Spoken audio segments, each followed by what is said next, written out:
Bonsoir à tous, bienvenue dans Buonasera Calcio, dans ce deuxième jour de l'année. Bonne année à tous déjà, tous mes vœux de bonheur, de réussite, je vais retirer mes lunettes, ça va être mieux. De bonheur, de réussite, de santé aussi et surtout. Je pense que c'est important. Voilà, merci, merci d'être là, hein, merci d'être déjà présent dans le chat. Aujourd'hui, qu'est-ce qu'on va se dire? Il s'est passé plein de choses quand même pendant cette période entre Noël et Jour de l'An. Bien sûr, on va parler de la Première Ligue, et on va se demander si Arsenal a raté le coche ou pas de ce championnat de Première Ligue. On va ensuite parler de Serie A, parce que la Serie A a continué aussi. On a 2-3 enseignements à tirer de ce qui s'est passé en Serie A, et en l'occurrence, j'aimerais bien qu'on en parle un petit peu sous le prisme de la Juve, qui est la seule équipe qui tient le rythme de l'Inter pour l'instant. Et enfin, on va faire un petit point mercato d'hiver, hein, les dernières rumeurs un petit peu sympas qu'on a entendues. Moi, en tous les cas, qui m'ont fait réagir. Donc voilà, si ça vous convient, c'est comme ça que ça va s'articuler. Bien entendu, vous connaissez Buonasera Calcio, vous pouvez intervenir n'importe quand. Et on peut parler de ce que vous voulez. Bien entendu, c'est pas parce qu'il y a un ordre, il y a un sommaire qu'on est absolument obligé de le suivre. Si vous voulez aborder des sujets intéressants, il n'y a aucun problème.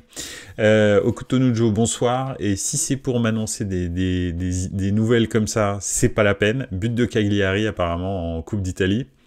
Oui, parce qu'en ce moment il y a Milan Cagliari qui se joue en Coppa Italia, et a priori Pioli a fait beaucoup tourner. Il a mis beaucoup de jeunes qui sont dans le 11 de départ. Donc Cagliari est bien parti apparemment. Ouais, ça te fait marrer, ouais. Pas trop moi. Bref. Ah, d'accord, il n'y a pas de but de Cagliari. Merci beaucoup, Kotonujo, c'est gentil. D'accord, donc c'était une blague. Bravo. J'ai marché. En même temps, je suis pas le live, hein. Je suis avec vous là, je suis en train de parler avec vous, donc voilà, il aurait été très possible qu'il y ait un but à la première minute pour Cagliari. Hein. En ce moment, au Milan, tout est possible. Bref, revenons-en à notre sommaire quand même. Arsenal rate le coche, c'était ça un petit peu le thème. Arsenal, effectivement, s'est troué. Arsenal, sur ses 7 derniers matchs, c'est une victoire, je crois, et un match nul ou 2 matchs nuls. Ils ont effectivement perdu encore leur dernier match, là, le match de fin d'année. Donc c'est vrai qu'ils avaient l'opportunité de vraiment s'échapper, hein, et de faire plutôt une très très bonne opération au classement, plus exactement en tous les cas de consolider leur avance au classement, parce que c'est vrai que Manchester City, avec les blessures à répétition, etc., pouvait se permettre gentiment enfin, en tous les cas, ont beaucoup de mal, je vais y arriver, ont beaucoup de mal à suivre le rythme. De Bruyne ne revient pas, Erling Haaland est blessé pour l'instant, et c'est vrai que c'est pas du tout, il ne rayonne absolument pas Manchester City.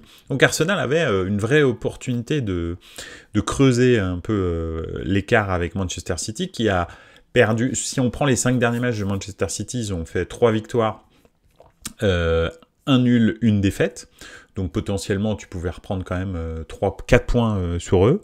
Et Arsenal, en fait, pendant ce temps-là, ils ont fait une victoire, 3 défaites et un match nul. Donc toute l'avance qu'ils avaient, hein, maintenant ils sont à 40 points égalité avec Manchester City, ils ont tout perdu en l'espace de 3 matchs, hein, parce que ça a été un match nul et 2 défaites sur les 2 derniers matchs, hein, donc West Ham et Fulham. Les 2 défaites, hein. Alors bon, tu peux comprendre que tu perdes contre... pas West Ham d'ailleurs, c'était Aston Villa. Tu peux comprendre que tu perdes contre Aston Villa. Ah non, c'était West Ham, pardon. Non, Villa, c'était tout au début de la série de 5 matchs. Donc en fait, ils ont perdu contre Aston Villa, ils ont perdu contre West Ham, ils ont perdu contre Fulham, et au milieu, ils ont fait un match nul contre Liverpool, qu'ils auraient dû perdre. Hein. Liverpool a eu énormément d'occasions.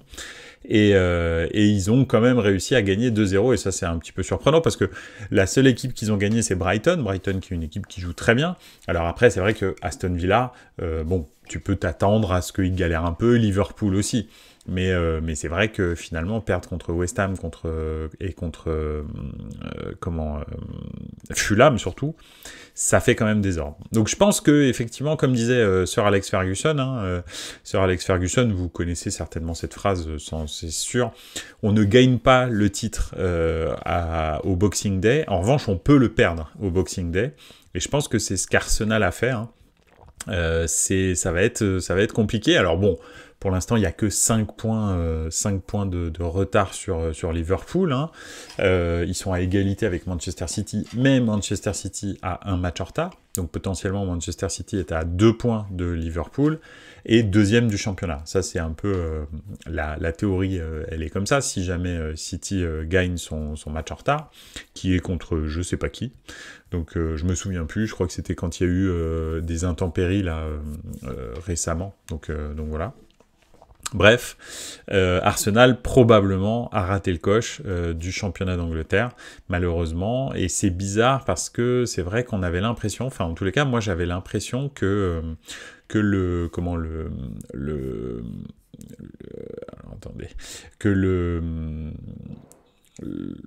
l'équipe avait pris de l'expérience en attendant, avec la saison dernière, avec la course au titre qu'ils ont finalement perdu. Moi, je pensais qu'ils avaient pris un petit peu d'expérience. Malheureusement, c'est pas trop le cas, a priori. Enfin, en début de saison, on avait l'impression qu'ils maîtrisaient plus les choses, qu'ils étaient moins feu follet, etc. Et en fait, finalement, malheureusement, émotionnellement, c'est toujours un petit peu léger. Donc voilà, Arsenal rate un petit peu le coche. Une équipe qui, elle, en revanche, je l'attendais pas forcément. Salut, on veut la vraie Ligue des Champions. Bonne année, merci d'être là. Une équipe qu'on n'attendait pas forcément, c'est Liverpool. Enfin, moi, je l'attendais pas. Elle avait fait une saison catastrophique la saison dernière. Ils ont perdu Sadio Mané. Au milieu de terrain aussi, il y a Henderson qui est parti. Bref, ils ont quand même fait une certaine mue. Mais surtout, Mohamed Salah s'est remis vraiment d'attaque. Il est meilleur buteur, meilleur passeur de la Première Ligue. Donc vraiment très très grosse performance. Alors, malheureusement, heureusement pour lui, mais malheureusement pour Liverpool, il part à la Coupe d'Afrique des Nations. Et c'est vrai que probablement l'Égypte, comme d'habitude, va aller assez loin dans la compétition. Donc il sera probablement pas là pendant un mois. Donc voilà, je sais pas exactement. C'est vrai qu'il y a 2 ans, comme le rappelait je sais plus qui, mais il y a 2 ans, Mané et Salah était parti et finalement en fait pendant cette période-là à Liverpool, ça en était très très bien sorti, alors que c'était quand même 2 pièces maîtresses de leur effectif. Là, cette année, il y a une personne qui part à la Coupe d'Asie des Nations. Je crois qu'ils ont c'est leur japonais. Et en l'occurrence, Salah qui part à la Coupe d'Afrique des Nations. Donc, c'est pas si incroyable que ça. Ça va être difficile de jouer sans lui, mais quand même, Diogo Jota est en train de revenir. Nunez, on dirait aussi qu'il s'est refait un petit peu la cerise. C'est pas non plus fantastique. C'est toujours un Cavani, mais c'est quand même pas mal. Diaz, c'est plutôt bien, etc. Gakpo aussi, qui a marqué encore là. Donc non, c'est plutôt bien. On veut la vraie Ligue des Champions qui nous dit « Attention, Liverpool, sans Salah, ça va faire mal. Je vois pas comment le titre pourrait échapper à City perso. » Bref, je sais pas, faudra voir un petit peu comment revient Kevin De Bruyne, comment revient Erling Haaland. Est-ce qu'il sera là, est-ce qu'ils seront vraiment... Parce que De Bruyne, il revient quand même d'une très très longue blessure. Donc au début, il peut faire quelques bons matchs, mais le problème, c'est le rythme à long terme que tu perds quand tu es blessé pendant très longtemps. Très souvent, je sais pas si tu as remarqué ça, mais c'est quelque chose même que les physios, c'est une espèce de... Alors, j'en sais quelque chose, même si j'ai jamais été sportif de haut niveau. En revanche, j'ai eu les blessures d'un sportif de haut niveau pendant très longtemps, et encore maintenant. Mais c'est vrai que les blessures longues, style ligament croisé, on va dire.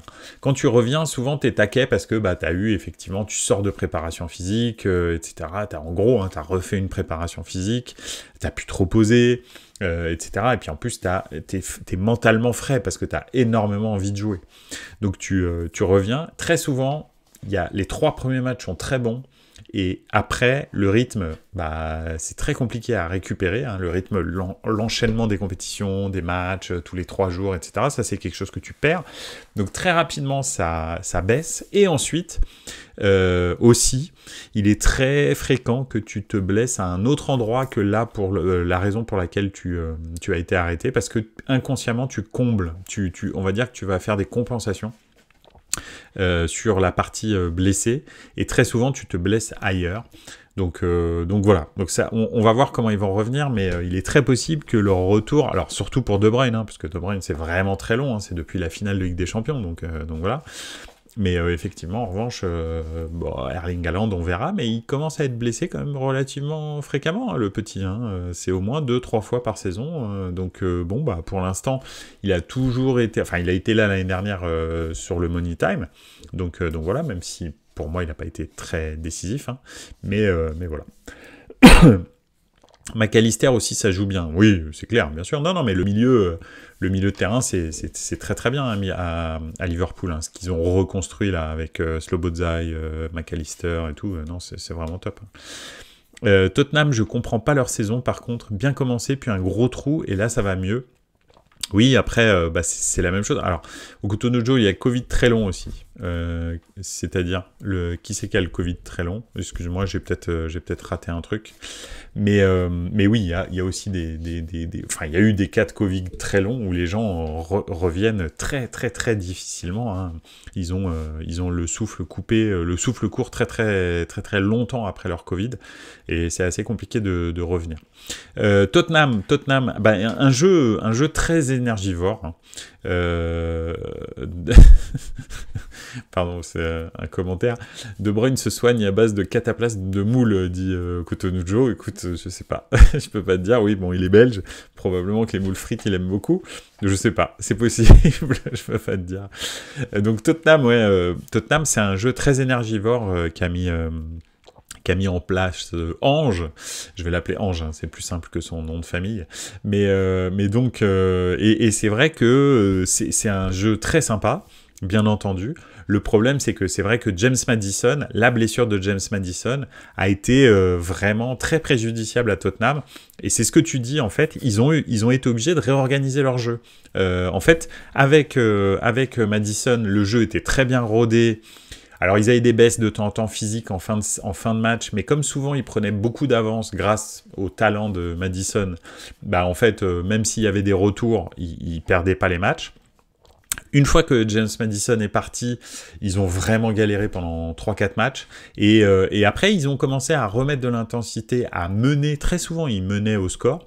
Et ils perdaient les matchs dans les dernières minutes parce que physiquement, ils avaient un gros problème. Donc, je pense que et physiquement, ils sont revenus, et aussi, ils ont appris à jouer sans Maddison, hein, qui est un joueur absolument fantastique, qui s'est absolument, mais parfaitement fondu dans l'équipe de Ange de Tottenham, et donc c'est vrai que c'est très... Je peux comprendre que maintenant ça revienne, et quand Maddison va revenir, c'est pareil, il va falloir qu'il retrouve des automatismes, donc voilà, c'est un peu... ça va être un petit peu compliqué la saison de Tottenham, mais bon. En tous les cas, je les vois bien quand même dans les 5 pour être en Ligue des Champions la saison prochaine, parce que oui, n'oubliez pas, les 2 premiers à l'indice UEFA auront 5 clubs qualifiés pour la nouvelle Ligue des Champions. Pour l'instant, c'est l'Italie qui est en tête, avec juste derrière l'Angleterre. Donc alors ça va pas forcément durer, hein, parce que les 8e de finale peuvent faire très très mal pour l'Italie. Donc voilà, mais pour l'instant, c'est comme ça. Et il est très probable que la Première Ligue soit dans les 2 premiers, donc probablement que la Première Ligue aura 5 équipes qualifiées directement en Ligue des Champions la saison prochaine. Donc je vois bien Tottenham dans les 5. D'ailleurs, on parle de la CAN, mais n'oublions pas la Coupe d'Asie. Par exemple, Tottenham, ils vont perdre Son, absolument. Ouais, ils vont perdre Son, et ils vont perdre aussi... ils vont perdre 2-3 joueurs qui vont à la CAN, hein, Tottenham. Donc ça va pas être... voilà. C'est pas une danse, ça, le Maddison. Oui, effectivement, c'est une danse. C'est une danse un peu de salon, un peu, une danse un peu, enfin, désolé à tous ceux qui dansent le Madison, mais une danse un peu pourrie, je crois. C'est sympa, on fait des trucs, enfin, bon, bref. On danse avec quelqu'un, en tous les cas. Donc voilà. Ils vont galérer sans Son, absolument, tout à fait. Bon voilà, en tous les cas, Liverpool s'en sort plutôt pas mal et c'est vrai que je pense que ça va être un mano à mano entre City et Liverpool et ça je suis d'accord avec toi, on veut la vraie Ligue des Champions. Après effectivement, sans De Bruyne et sans Erling Haaland, Manchester City c'est autre chose, hein, c'est une autre équipe, donc on verra comment ils vont vraiment revenir. Donc voilà. Arsenal, je pense que ça va être complexe, mais bon, faut pas vendre la peau de l'ours avant de l'avoir tué, mais ils ont perdu, je trouve, une vraie occasion de faire le trou avec tout le monde, et qui n'ont pas réussi à saisir. Bon, on va pas, on veut la vraie Ligue des Champions, on va pas te faire l'infamie de parler de Chelsea ce soir, hein, parce que ça sert à rien, je pense que tu as envie de passer une bonne soirée, donc on va continuer à passer des bonnes soirées, donc voilà. Manchester United, c'est pareil, hein, s'il y a un supporter de United, on n'a pas envie de lui miner le moral, donc voilà, on va continuer gentiment notre soirée sans trop en parler. Et puis voilà, hein, on va rester dans le haut du classement, ça va être très très bien. En tous les cas, Aston Villa confirme, et ça fait vraiment plaisir. City qui a pris de l'avance sur l'avenir en prenant la pépite argentine. On peut parler du miracle de United versus Aston Villa, c'était un super match, oui, effectivement. Mener 2-0 au bout de 30 minutes et gagner 3-2, c'était un super match, c'est vrai, je suis d'accord avec toi. Maintenant, bon, United, voilà, quoi, ils sont capables de ça, et puis juste après, le match suivant, ils perdent lamentablement. Donc voilà, tout est possible avec United. Il n'y a aucune continuité dans cette équipe, parce que c'est pas dans ce club, enfin, même si dans le club, tout est désorganisé, il n'y a plus rien qui tient, alors peut-être Radcliffe va remettre de l'ordre à United, et il est très possible qu'il revienne très rapidement, mais bon, ça va être complexe quand même, ça va prendre du temps, je pense. C'est pas pire que d'être tifoso de la DA. Oui, c'est vrai. C'est vrai, c'est pas faux. Bon, écoute, c'est des hauts et des bas, mais au moins avec la DA, tu sais à peu près où t'es, tu vois, tu luttes pour les places européennes, voilà. Bon, des fois t'y arrives, des fois t'y arrives pas, mais ils te font jamais vraiment honte, tu vois. C'est, voilà. Je pense, hein. Enfin, je sais pas, je suis pas supporter de la DA, mais... par contre, tu as vu la stat entre Salah et les attaquants de United en 2023. Non, j'ai pas vu. C'est quoi cette stat on veut la vraie Ligue des Champions. Il a marqué plus tout seul que tous les attaquants de Ligue de United, je suppose. Non, ça doit être ça. Ou en tous les cas, il était plus décisif que tous les attaquants de United. C'est probable. Hein. Je pense que le mieux, c'est Anthony. Franchement, à United, je pense que vraiment le top du flop, c'est quand même Anthony. On est sur du très très très très haut niveau. On est sur du Eden Hazard ou des trucs comme ça. Hein. On est sur du flop de compétition internationale, hein, des trucs de l'espace. Hein. Salah a mis 30 buts en 2023 et 5 attaquants de United, 29. C'est marrant ça. Enfin, c'est pas marrant pour eux, mais c'est très marrant à voir. Donc bon, après 30 buts, c'est pas énorme, hein, Salah. Hein. C'était pas une très bonne saison pour lui, hein, quand même. Hein. C'est pas vraiment énorme. Quand tu vois que Cristiano Ronaldo a mis 54 buts dans la saison. Bon, alors ok, il joue en Farmer League dans le golf. Soit, c'est vrai. Enfin, quand même, il les met. C'est déjà pas mal. C'est pas sûr que les attaquants de United mettent autant de buts en Arabie Saoudite. On est sur du Mitroglou. Anthony, ouais, il peut marquer à n'importe quel moment, c'était ça le truc. Oui, Anthony, il est sur 0 but et 0 passe D. Les 100 millions font mal. Ah ouais, non, je pense qu'Anthony, franchement, on est sur des standards de Eden Hazard. Flop de Eden Hazard au Real, quoi. C'est-à-dire, tu dépenses 100 millions, bon, en l'occurrence, Eden Hazard, c'était 110 millions d'euros pour une année de contrat. Hein. C'est bien pire que Anthony, hein. Faut remettre les flops à leur place. Hein. Eden Hazard, c'est le flop total. C'est le plus gros flop de l'histoire du foot, je pense, en termes de transfert. Je pense qu'il n'y a pas eu pire. Honnêtement, hein, je pense qu'en termes de rapport qualité-prix, hein, on est d'accord, 110 millions d'euros, une année de contrat, catastrophique. Quoique, il y a peut-être eu Shevchenko à Chelsea quand même. Shevchenko à Chelsea et Torres à Chelsea, c'est pas mal aussi, je pense. On est quand même sur des bases assez élevées. Ouais, mais Pogba à la Juve, il n'y a pas eu de transfert. Donc c'était pas... Tu vois, oui, c'est un gros salaire, mais c'est pas... Et encore, maintenant, il le paye plus, vu qu'il s'est dopé, soi-disant. Donc voilà. Entre Ziyech, Tadic, Anthony, Van de Beek, être bon à l'Ajax, ça fait pas une grande carrière, absolument. Tu sais, j'entendais un truc là, et c'est très vrai, à l'Ajax, très souvent, et c'est un petit peu pareil à Nantes, c'est un petit peu pareil à l'Atalanta, par exemple, tu me corrigeras si je me trompe au Cotonou, mais ce sont des équipes qui créent des joueurs de système. D'accord? Ce sont des joueurs qui s'épanouissent dans un système très très très défini. Et en l'occurrence, ces trois équipes, l'Atalanta, Nantes et l'Ajax, sont des équipes qui te disent exactement quoi faire, à quel moment, dans quelle situation, etc. Ce sont des joueurs de système. Dès que tu les sors de ce système, et on l'a vu, hein, on aurait pu parler de je sais pas, on prend Nicolas Wedek, Patrice Loco, Reynald Pedros, etc. Toutes les stars de Nantes. Alors là, je vous parle de joueurs que peut-être il y a des gens qui vont pas connaître, mais dans les années 90, Nantes était était la seule et la meilleure école de foot qui existait en France. Et d'ailleurs, depuis, il n'y a pas eu non plus d'école de foot depuis Nantes. On peut pas dire qu'il y a une équipe en France dont on sait à travers les générations, les joueurs, etc., comment ils jouent, en fait. Il n'y a pas d'école de foot en France. Il y a que dalle. Chaque équipe joue différemment en fonction de l'entraîneur. À Nantes, tu avais, dès la formation et jusqu'à l'équipe première, un vrai style de jeu qui avait été impulsé par Coco Suodo, suivi par Reynald Denouex, etc. Et en l'occurrence, Nantes était la seule école de foot en France, et c'est vrai que les joueurs qui étaient excellents dans le système de jeu de Nantes, quand tu les sortais, devenaient des joueurs vraiment pas bons, enfin en tout cas pas du tout au niveau où ils étaient au club qu'ils avaient avant. Et c'est très fréquemment le cas avec les joueurs de l'Atalanta, c'est très fréquemment le cas avec les joueurs de l'Ajax, donc voilà, si on prend l'Ajax fantastique, là, quels sont les joueurs qui ont réussi réellement? Il n'y en a pas. Il n'y a pas de joueurs qui ont réussi. Même De Jong au Barça, c'est pas fantastique. On peut pas dire ça, tu vois. Donc, ouais. Je vais faire un tour dans les commentaires, parce qu'il y en a pas mal. Hazard, il était arrivé avec 100 kilos de plus, oui, effectivement. Francfort aussi, entre Jovic, Colomwani, et j'ai oublié le dernier.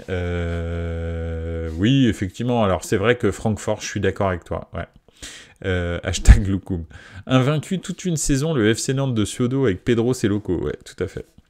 Oui, à la DA, il faut filer droit dans les schémas FISA, sinon le joueur met pas le pied sur le terrain. Ouais, avec Gasperini, ça rigole pas. Hein. C'est pas un gars qui te laisse improviser. D'ailleurs, en parlant de PL et de United, Sancho qui retourne en prêt à Dortmund. Absolument, bah, on va en parler de toute façon dans le point mercato. Tout à fait. Ils ont du mal à s'imposer ailleurs, c'est vrai. Encore plus criant avec Højlund. Ouais, Højlund aussi, bien sûr. Et alors, je vais te dire, à Milan, le nombre de joueurs de l'Atalanta qu'on a récupérés qui sont devenus chez nous des pompes à vélo de l'espace. Hein. Alors, le dernier en date dont je me souviens, c'est Caldara. Caldara, c'est... voilà. Le seul qui a vraiment marché, je trouve, enfin, en tous les cas, qui a soutenu Milan pendant sa Banterera, c'est... Oula, mais pourquoi est-ce que j'ai un trou, tout d'un coup le joueur qui joue à la Fiorentina maintenant, qui est un ancien de chez nous, là, qui est... Bon, bref, je retrouverai le nom, excusez-moi, je sais absolument pas pourquoi je n'ai plus son nom, parce que je l'adore. Vraiment, c'est le seul joueur que j'ai respecté pendant la Banterera des 10 ans du Milan. Mais bon, bref. Voilà, en tous les cas, un petit peu, on a fait quelques tours, mais on a parlé un petit peu de Première Ligue. Pour ce soir, on va passer maintenant à la Serie A. Celui qui est parti au Barça, non, pas celui qui est parti au Barça. Il joue encore en ce moment à la Fiorentina. Il faudrait juste que, oui, le milieu de terrain. Il faudrait juste que je retrouve. Je sais pas pourquoi je ne retrouve pas son nom. Bref, j'ai sa tête enfin, j'ai son visage dans la tête là. Mais bon, bref. La Juve tient le rythme. Il a été sélectionné en équipe d'Italie très récemment d'ailleurs par Spalletti, alors qu'il a plus de 30 ans maintenant, il a 34 ans je crois. Donc voilà, bref, je vais vous trouver le nom après.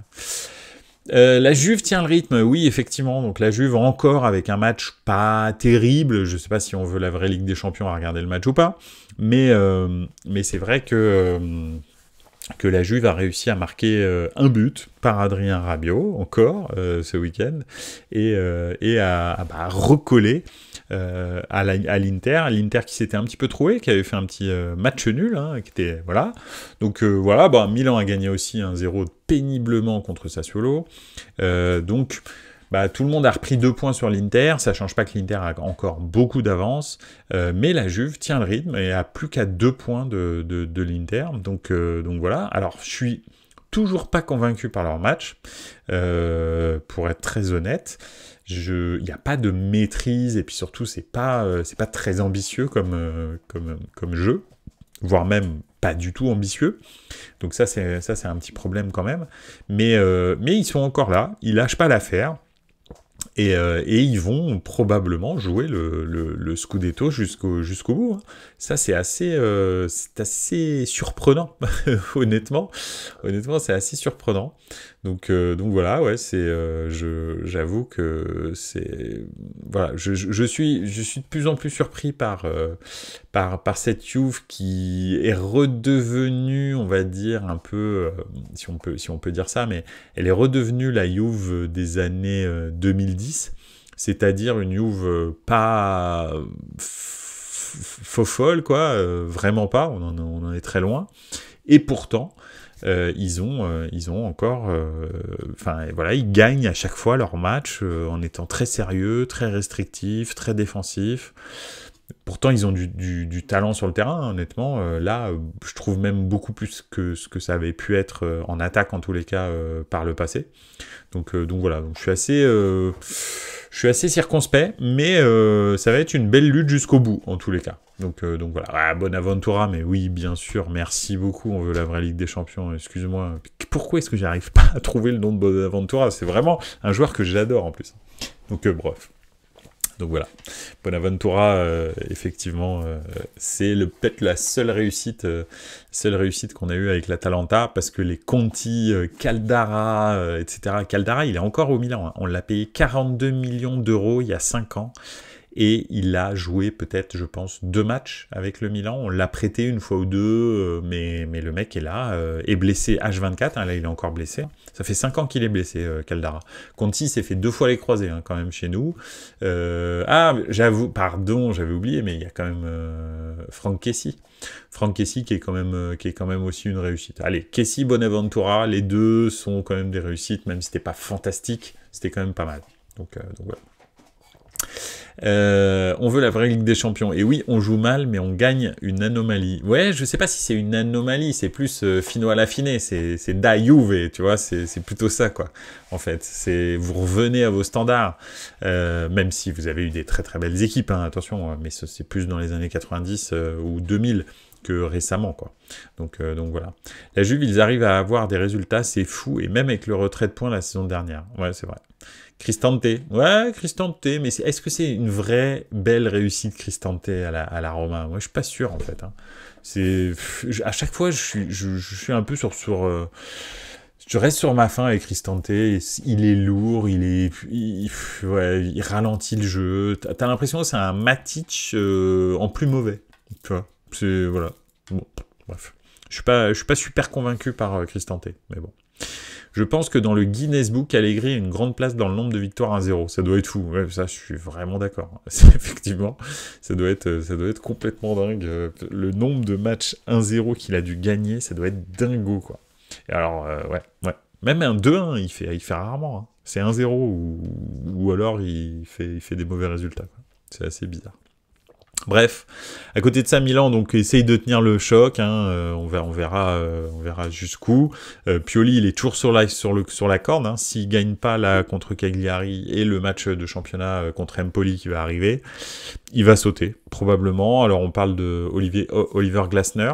Moi, franchement, je suis plutôt enthousiaste à l'idée de faire venir Oliver Glasner, qui était un très très bon entraîneur.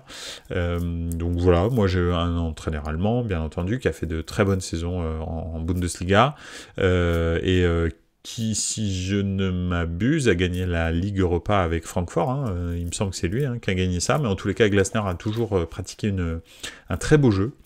Donc voilà, donc c'est... Ouais, je suis plutôt... Moi, je serais plutôt enthousiaste. Si c'est Conte, en revanche, en fait, je pense pas que ça puisse être Conte parce que le projet, les investissements, les joueurs, tout, rien ne correspond à Conte, donc ça m'étonnerait. Mais voilà. Il retrouverait son joyau Jovic en plus. Ouais, et puis Jovic, il se réveille. Hein. On l'a beaucoup chambré, Jovic, mais ces derniers temps, il est plutôt bon. Hein. Ouais, Rebic. Rebic et Jovic, c'est vrai. C'était un sacré duo hein, dans son Francfort. Donc voilà. Donc oui, honnêtement, moi je serais plutôt hypé par l'arrivée de Glasner. C'est ce type d'entraîneur, je pense, qui correspondrait au projet du Milan de Redbird Capital, hein, bien sûr. Alors, il y a toujours ces rumeurs d'achat par Investcorp, qui est un fonds d'investissement saoudien qui appartient, ou en tous les cas qui est lié par actionnariat au PIF, hein, donc le fonds d'investissement saoudien, enfin on va dire national, quoi, hein, qui est un puissant fonds. Donc si Investcorp arrive, là, c'est autre chose. C'est clair que Conte peut être une très bonne solution parce qu'on va lui recruter ses superstars. Donc, il va les avoir. Et puis, lui, il sait gérer ce genre de joueurs. Donc, ça, ce serait très bien. Moi, je serais très content. Hein. Mais si c'est toujours Redbird Capital qui est aux manettes, il n'y aura pas d'investissement, ou ce sera des investissements très, très, très raisonnés, hein, parce qu'ils ont de l'argent. Hein, mais c'est pas du tout un fonds d'investissement. Enfin, en tous les cas, c'est pas du tout une direction qui investit à corps perdu. Ils veulent gagner de l'argent, eux. Et en même temps développer le sportif. C'est une vraie bonne politique, je trouve. C'est juste que, voilà, il faut avoir le bon coach pour ça, et Glasner, je pense, est le bon coach. Donc on verra pour Milan. Et puis Bologne a subi un coup d'arrêt là. Hein. Dernier match, voilà, ça s'est pas bien passé pour Bologne. Après, ça veut pas dire grand-chose. Hein. Il continue quand même à faire une très bonne saison. Ça, il y a pas de problème. Mais c'est vrai que l'Udinese, qui est quand même pas une équipe fantastique de la Serie A, hein, qui est 15e de Serie A, qui avait pas gagné un match sur ses 4 derniers matchs, qui leur mettent 3-0, c'était quand même assez surprenant. Alors est-ce que c'était un petit peu une décompression de fin d'année, ou voilà, c'est quand même pas des joueurs qui ont l'habitude de gérer la course à la Ligue des Champions, etc. Hein, donc peut-être qu'ils commencent à, en tous les cas mentalement, à s'effondrer un petit peu. Donc voilà. Bon, en tous les cas, le Bologne de Thiago Motta a subi un bon coup de frein hein, en perdant ce match. Donc on verra. La Fiorentina, on en a profité parce qu'ils ont gagné. Et ils sont passés devant Bologne. Et c'est eux les 4e du championnat, à 3 points de Milan. Donc ils ont 33 points, Milan 36, la Juve 43 et l'Inter 45. Hein, donc on est à la 18e journée. Le 3e du championnat a déjà 9 points de retard sur le premier et donc 7 points de retard sur le deuxième. Ça pique. C'est pas très réjouissant tout ça, mais bon. Naples serait sur Soudakov, oui. Ouais, Naples, ils essayent un peu tout, là. De toute façon, ouais, voilà. Hein, là, c'est catastrophe. Hein. L'enchaînement Garcia-Mazzari, c'est catastrophe. Là, c'est vraiment n'importe quoi. Hein, parce que finalement, ils ont perdu 2 joueurs, hein, Naples. Alors là, cet hiver, ils ont en plus perdu Elgif Elmas, qui est quand même un très bon remplaçant, moi, je trouvais. Donc, ouais. Ça va être compliqué, hein. Ça va être de plus en plus compliqué, je trouve. Mais bon, on verra. Peut-être que Soudakov, c'est bien. Et la même journée, il y avait eu le 1-1 de l'Inter. C'était une drôle de journée. Ouais, de toute façon, et ils perdent aussi même en Cannes. Hein, et puis le Nigeria peut aller bien loin. Ils ont une bonne équipe. Hein. Nous, on perd Chukwueze. Milan perd Chukwueze aussi. Donc voilà, on perd Benasser, Chukwueze. Milan, je pense, c'est ceux qui prennent le plus cher avec la Cannes. Finalement, on va dire des 4-5 premiers. Je pense que c'est Milan qui prend le plus cher. Honnêtement, c'est quand tu perds Benasser, qui est vraiment titulaire, indiscutable, numéro 6. Enfin, quoique, là, ces derniers temps, il l'a fait jouer 8, par exemple, là, et il met Reinders numéro 6 hein, contre Sassuolo. Je sais pas pourquoi il fait ça. Bah, honnêtement, je comprends pas, mais bon, bref. Et tu perds Chukwueze, qui est la seule alternative à Pulisic, qui joue absolument tous les matchs, etc. Bah, ça va être compliqué. Bref. Enfin, c'est comme ça. Et on va faire, justement, vous enchaîner avec Mazzocchi qui arrive à Naples, voilà, donc Soudakov, Mazzocchi, bon, Naples a toujours eu une super cellule de recrutement, le gros problème c'est que celui qui organisait cette cellule de recrutement c'est Giuntoli, qui n'est plus là, hein, qui est maintenant à la Juve, donc on va voir, hein, on va voir si vraiment c'est pas mal. Ah, c'est vrai que l'Atalanta perd Lookman, il va où? Il va où Lookman? Il part? Ah, ça je savais pas. En revanche, j'ai noté 2-3 petites nouvelles pendant que tu dis. Nous, à Marseille, la CAN nous fait mal. À force de recruter que des joueurs africains, en année de CAN, on prend cher. Oui, ça c'est vrai. Ah bah oui. Après, honnêtement, c'est vrai, il y a beaucoup de joueurs qui partent de la CAN. Je pense que le seul qui est vraiment problématique, c'est Mbemba. Honnêtement, hein, c'est... Voilà. Je pense que... Aubameyang ne participe pas. Hein. Il me semble que son équipe n'est pas qualifiée pour la CAN. Donc, mais c'est Mbemba vraiment le gros problème. Ah, il va à la CAN, oui, d'accord. Et Lookman, excuse-moi, pardon. En fait, j'avais déjà switché sur le mercato, donc je me suis dit, Lookman s'en va en pleine saison, c'est vraiment bizarre. J'avais pas lu du tout de trucs sur Lookman. Donc voilà, oui, il va à la CAN au Nigeria. Donc c'est vrai que Lookman, bref. Le joueur de Milan. J'ai des problèmes avec les noms ce soir. Je sais pas pourquoi. Il y a des soirs comme ça. Hein. donc voilà. Bref. Qu'est-ce que j'ai noté? J'ai noté donc effectivement Jadon Sancho qui était complètement bloqué à Manchester United, hein, vu que donc il a jamais voulu s'excuser devant tout le monde auprès de Erik ten Hag et donc ten Hag l'a blacklisté. Donc finalement il retourne en prêt au BVB. Alors ça peut... Je sais pas, moi je suis déjà pas convaincu par Jadon Sancho quand il est plein de bourre, qu'il joue, qu'il a du rythme, etc. etc.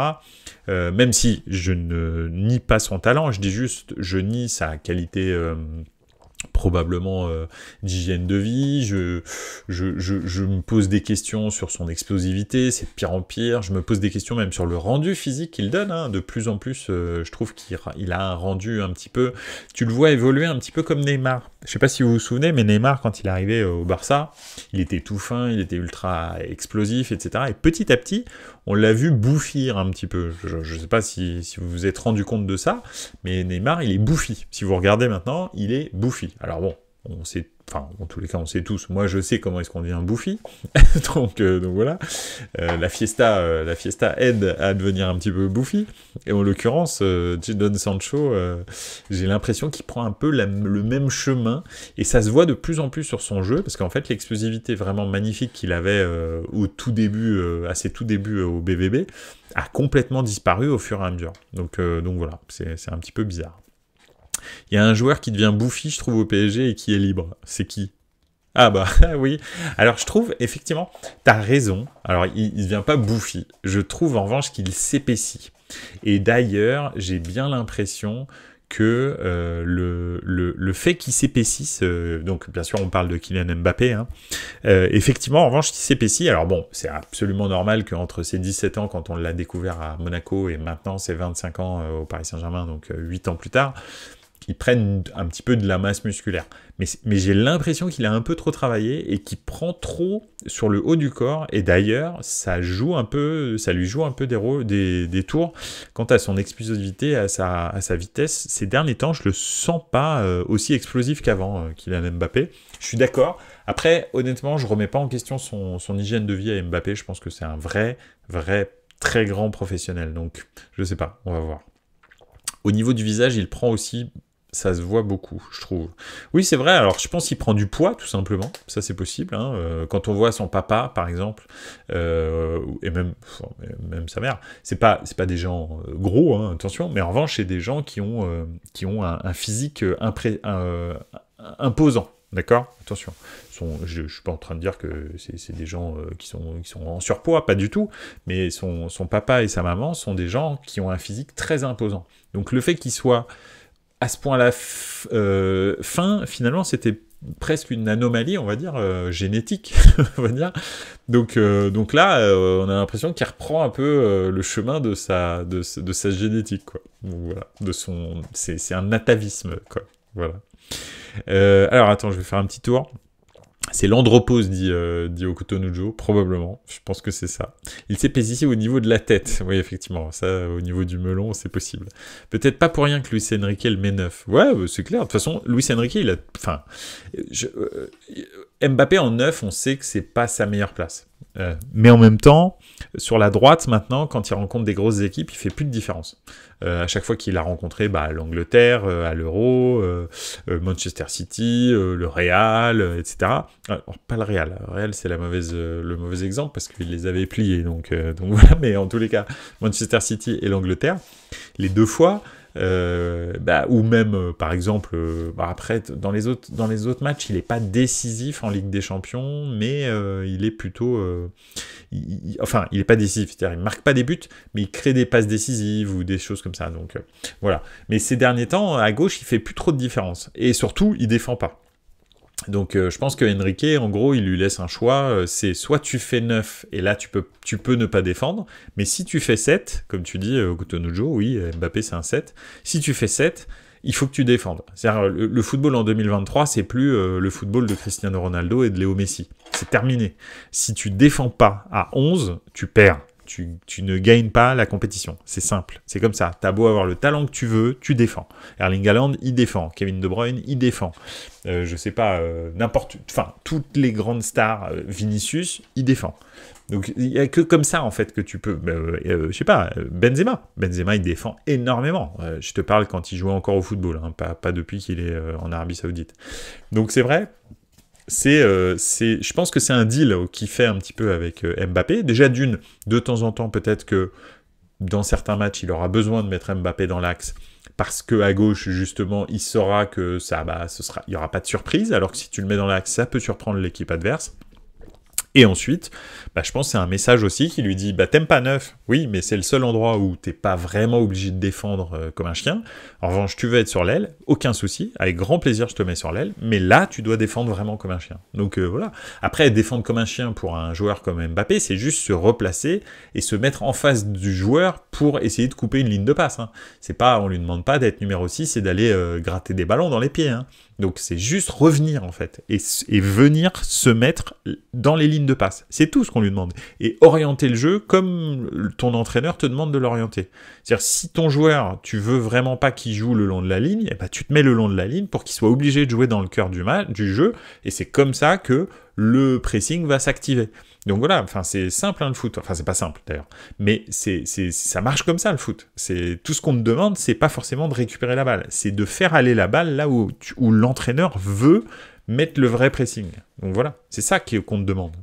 C'est clair que des Erling Haaland, on lui demande pas d'aller tacler dans les pieds. En revanche, Guardiola, il lui dit avant le début du match. Ce joueur-là, il est pas à l'aise quand il joue sur sa droite. Tu dois le presser sur sa gauche pour qu'il soit obligé de jouer sur sa droite. C'est simple, c'est pas compliqué. donc voilà, en fait, c'est ça qu'on lui demande. Donc bref. But de Jovic il y a 12 minutes. Sérieux ? Tu sais que j'ose pas regarder parce que ça me stresse un peu. Je suis pas bien. J'aime bien Pioli, mais en même temps, j'ai envie qu'il se fasse virer. Ah oui, effectivement, but de Jovic. Mais de toute façon, Jovic, en ce moment, il revient à fond. Hein. Il est super chaud, hein, le petit coquin. Ouais, c'est bien ça. Moi, je suis bien content. Ces derniers temps, il est vraiment, vraiment bon. Et pour le Real, être 9, c'est parfait. À gauche, il y a déjà Vini. Donc, c'est tout bénef pour lui de jouer 9. Oui, c'est vrai. Après, ça se trouve, Vinicius, tu sais, il peut très bien faire le voyage inverse et aller au Paris Saint-Germain. Hein. On va savoir. Si le Real veut absolument Mbappé, qu'il prenne Mbappé, et que Vinicius finalement se retrouve au Paris Saint-Germain, c'est aussi possible. Hein. Il n'y a pas d'impossibilité. Mais c'est vrai que ça leur demanderait de réinvestir dans un 9 qui va coûter très cher. Parce que le Real, pour l'instant, ne l'a pas fait. Donc oui, je pense qu'ils vont essayer de le faire jouer 9, malheureusement pour lui. Donc voilà. Et pour l'équipe de France. Enfin voilà, donc alors on en était à Jadon Sancho et puis on a dérivé vers la bouffitude. On va parler un petit peu de la Juve pour faire avancer les choses. Doublé de Jovic ? Non mais sérieusement, tu me fais encore une blague. Je suis sûr que tu me fais une blague au couteau de jour. Doublé de Jovic, là je le... Tu vois je sais pas. Moi je vois pas doublé de Jovic. Non. Ah si, 42e, bravo. Félicitations, c'était pas en live. Bravo. 42e, 2-0, ça c'est beau. Oui, donc Emre Can à la Juve, a priori, hein, qui quitterait donc Dortmund pour aller à la Juve. Ça, ce serait vraiment bien. Oui, j'ai vu. Ouais. Merci, je te jure, oui, je te crois. J'ai vu en direct. Donc Emre Can à la Juve, ce serait plutôt pas mal au milieu de terrain, je pense. Ça donnerait de la profondeur et de l'expérience au milieu de terrain à la Juve. Après, bon, voilà, c'est pas non plus ouf, hein, mais ça peut être intéressant. On parle aussi de Calvin Phillips à la Juve. Ah bon, pas vu cette news, Chan à la Juve. Ouais, si. Mais alors c'est vraiment de ce soir. Hein. C'est pas vieux.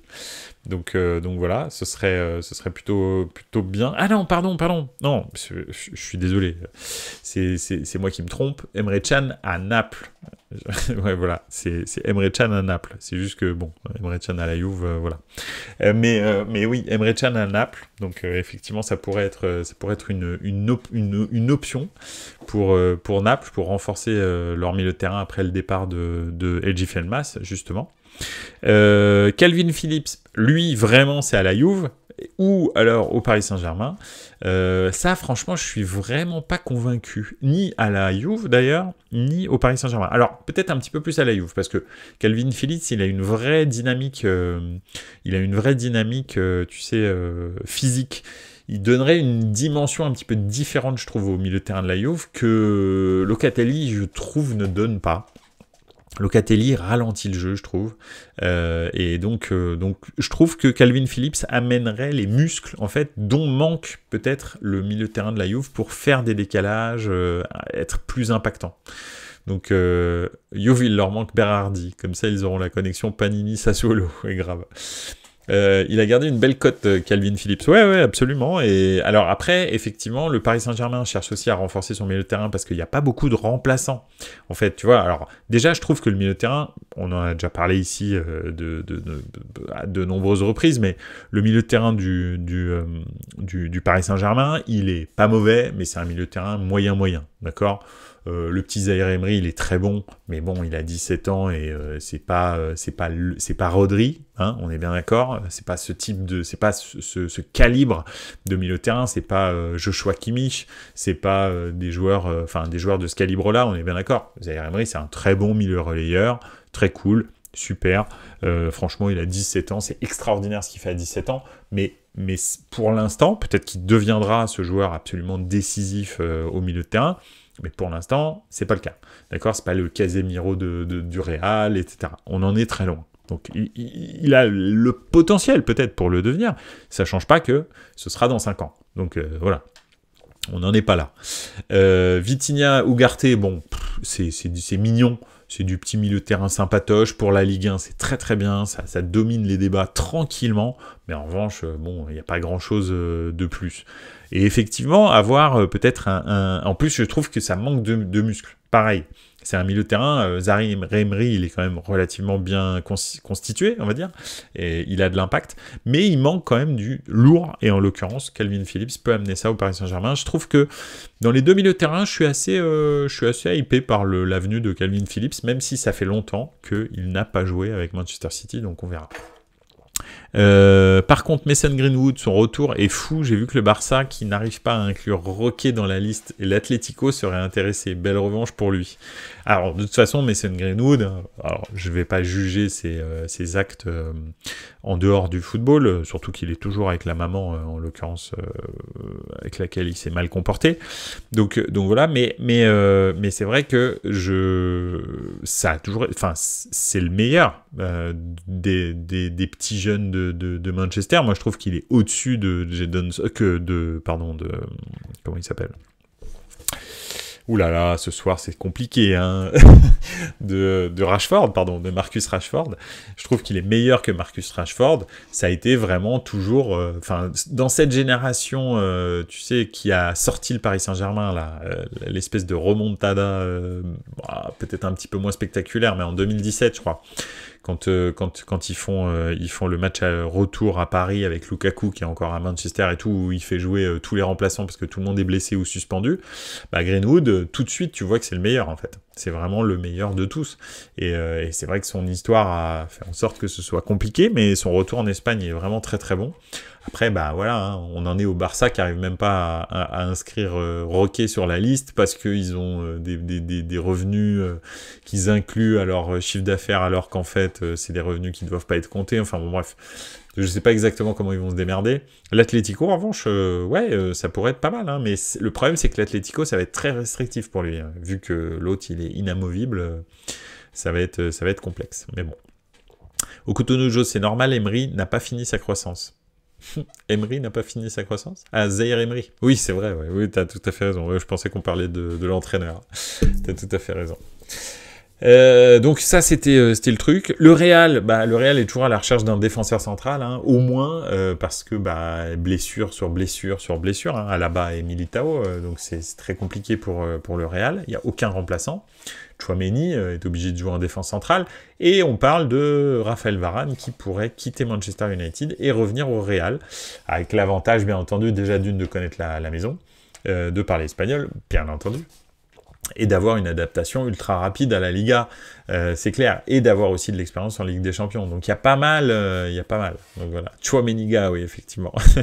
Pas fou pour la défense. Non, quand tu mets deux milieux de terrain, un latéral gauche et un défenseur central, c'est que t'es quand même dans une galère sans nom, hein. Ça commence à devenir compliqué, hein. Alors bon, il y a un autre club qui est comme ça, bien sûr, c'est Milan. Milan qui, pareil, a perdu quasi tous ses défenseurs. Donc c'est pareil, on est en train d'essayer de récupérer des défenseurs. Il y a Gabia qui va revenir de Villarreal, qui est un petit jeune qui a été... un jeune, puis il est plus petit. Un jeune qui a été formé à la Primavera du Milan et qui avait été envoyé en prêt à Villarreal. Et Marcelinho veut bien nous le rendre, exceptionnellement mettre fin au prêt au mois de décembre, hein, donc autant vous dire qu'il jouait pas beaucoup à Villarreal, hein, parce que s'il était titulaire indiscutable, il serait resté là-bas, et il revient, donc c'est un bon défenseur, hein. Ok, ça marchait peut-être pas à Villarreal, mais Gabia c'est plutôt un bon défenseur, c'est pas un génial défenseur, mais c'est un bon défenseur. Moi, quand il est sur le terrain, je suis pas inquiet, quoi. C'est pas une pompe à vélo. Donc c'est très bien qu'il revienne. Et puis, Milan est en train de voir pour essayer de récupérer un défenseur un peu polyvalent. Là, on parle d'un défenseur de Brest qui serait et milieu de terrain et défenseur central. On verra. C'est un peu le même combat, Real et Milan en ce moment. C'est très compliqué avec les blessures, mais Milan de très très loin, parce qu'on en est à plus de blessures que de buts dans la saison 2023-2024. Hein. Il faut savoir qu'on en est à 31 blessures musculaires et Milan a marqué 30 buts. Donc c'est compliqué. Donc voilà. Et enfin, alors on va parler un petit peu d'Mbappé d'ailleurs après, mais je vais lire des trucs. Dans le Mercato Première Ligue, il y a Todibo qui intéresse pas mal de clubs de Première Ligue. Oui, effectivement. Et puis Todibo, a priori, a des envies de voyage, hein. Il a envie de se barrer. Donc voilà. Et puis si tu considères que Jim Ratcliffe vient d'arriver au board de Manchester United et que c'est donc Ratcliffe qui est propriétaire de Todibo par le biais de l'OGC Nice, ouais, ça pourrait faire du bien à Manchester d'avoir un Todibo en défense centrale, parce que c'est quand même un très bon défenseur, hein, il faut le dire. Alors il a eu des hauts et des bas dans sa carrière, il est passé par le Barça, tout ça, ça a été une catastrophe, finalement il est revenu, tout ça. Donc voilà, mais au moins il a une expérience à l'étranger. Donc c'est déjà pas mal. Il sait pourquoi ça n'a pas marché, et donc c'est bien, il aura peut-être une autre expérience. Chelsea est le mieux avancé, il me semble, sur le dossier. Alors là, s'il va à Chelsea, je pense que tout joueur normalement constitué qui, à l'heure actuelle, va à Chelsea, je suis désolé pour toi, on veut la vraie Ligue des Champions, mais c'est bien pire. J'allais dire, c'est comme le Paris Saint-Germain. Tu sais que ta carrière s'arrête là, ou en tous les cas que tu progresseras plus jamais. Il n'y a aucun joueur qui a progressé en arrivant au Paris Saint-Germain. Très peu de joueurs. Peut-être un petit peu Mbappé. Mais sinon, à part ça, la plupart des joueurs, quand ils arrivent au Paris Saint-Germain, ils régressent. Ou, en tous les cas, ils stagnent. Ça, c'est quand, dans le meilleur des cas, tu stagnes. Là, à Chelsea, c'est la même chose. Là, c'est une catastrophe. Tu signes à Chelsea avec 64 joueurs dans l'effectif déjà.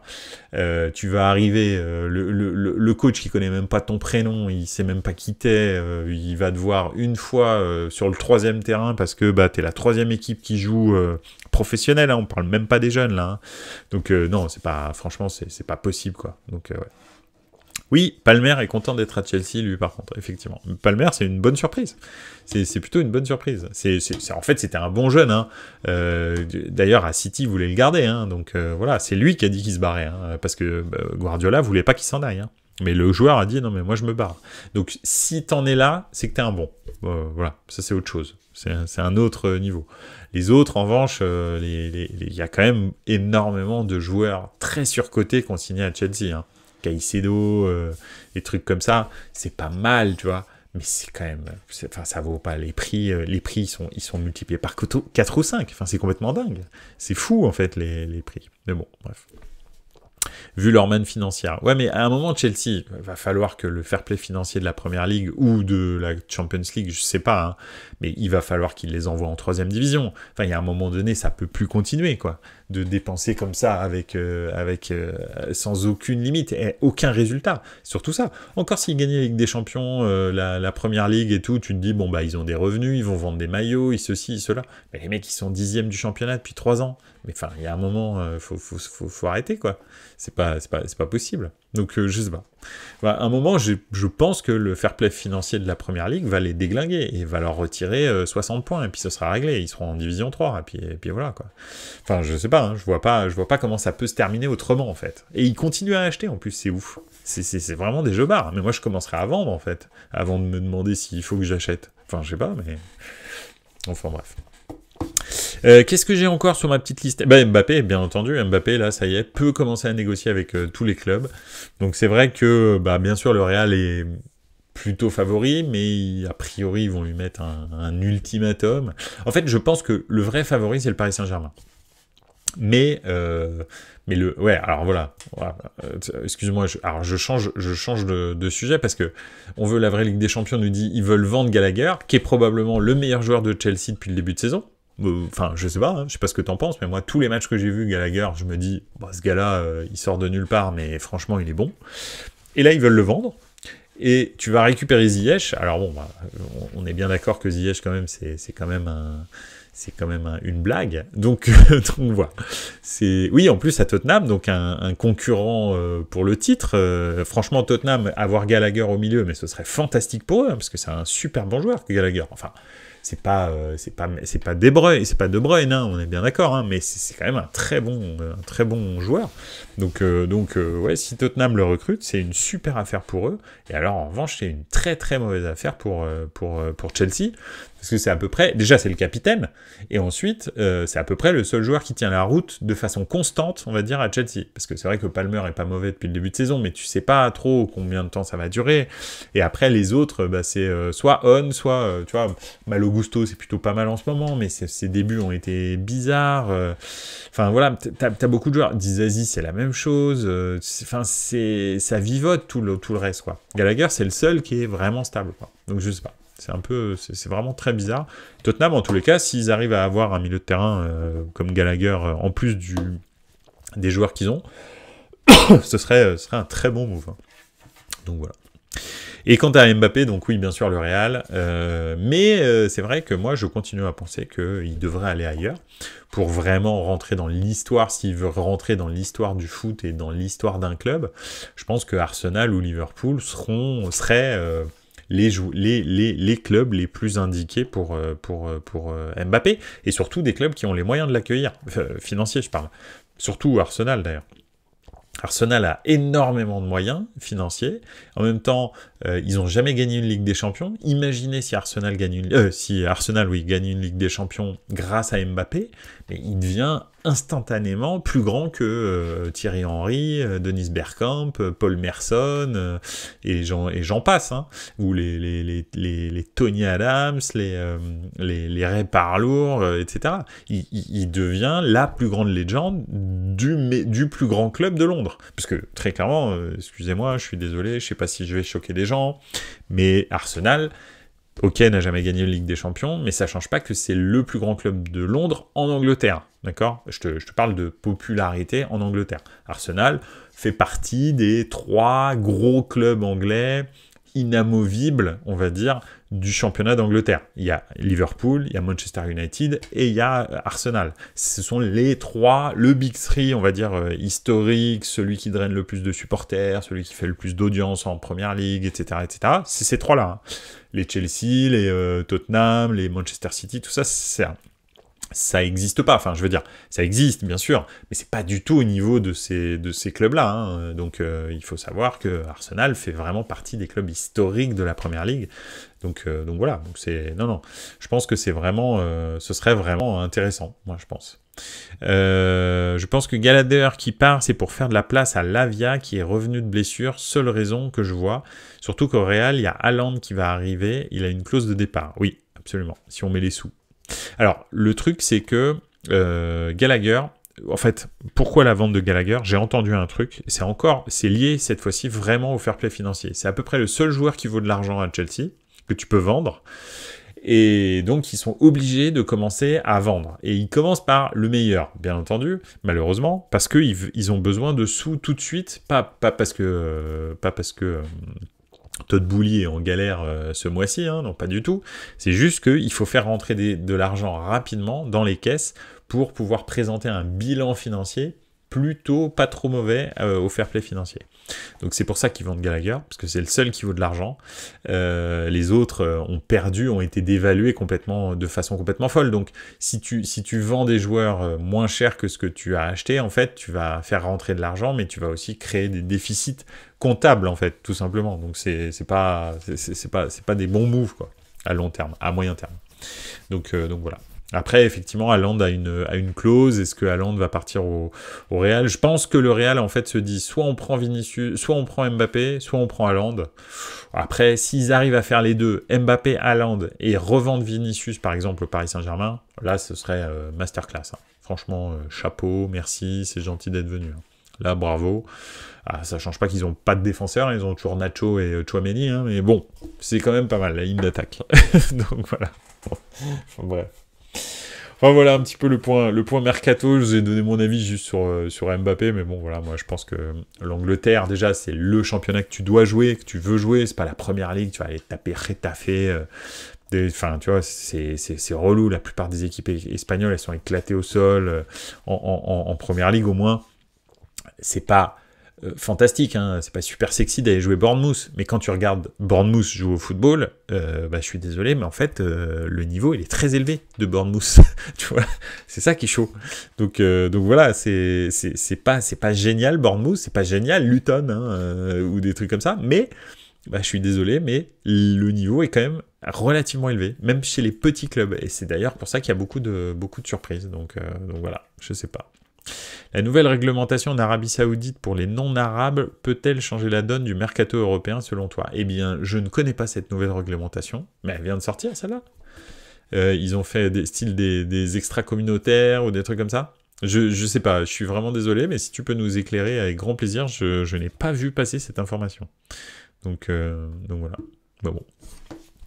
S'ils ont fait des extra-communautaires, oui, probablement qu'ils vont être obligés de ralentir le rythme des transferts. Hein. Ils ont droit à 10 joueurs non arabes dans leur effectif, mais 8 sur le terrain. Ah ouais, 8 sur le terrain quand même. Ah ouais, ça fait quand même beaucoup. Hein. 10 et 8, ça fait quand même énormément. Non arabe en plus, ça veut dire quoi? Ça veut dire des Saoudiens? Ça veut dire quoi? Je suppose que c'est des Saoudiens. Enfin, j'espère, parce que si c'est pas des Saoudiens, c'est embêtant. Si c'est une espèce de, t'as le droit à des joueurs arabes de Panarabie, je sais pas comment est-ce qu'on va appeler ça, mais style Maghreb, Moyen-Orient, etc. Je sais pas. C'est bizarre. Comment est-ce que tu vas définir les joueurs arabes? C'est assez bizarre. Bref. Donc je suppose que c'est des Saoudiens. J'espère.